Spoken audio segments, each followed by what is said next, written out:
Hi, this is a quick video to show you how to overcome the error that you might get when using precision masks. So some users occasionally when they're using auto bright, they'll press auto bright and they'll get the command invert is not currently available. This happens because we need to have the bright exposure visible when we press auto bright. So you see this button, we need to make it visible and then we must select the layer. Once we've made it visible and selected the layer, we can press auto bright and it should work correctly.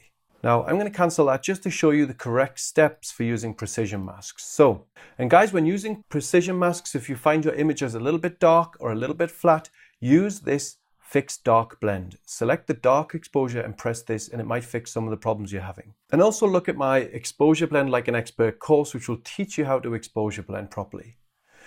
So now, to use precision masks, we have to make the top two exposures invisible. This is if you're working with 3 exposures. Then we select the dark exposure, we press auto dark.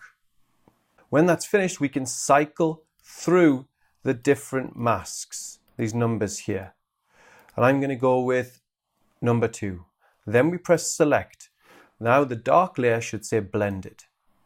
This time we select the brighter exposure, we make it visible, then we can press auto bright. And again, we can cycle through the masks to see if they're making any difference.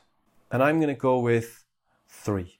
Then we press select and that's it. And that's how you can get around that error.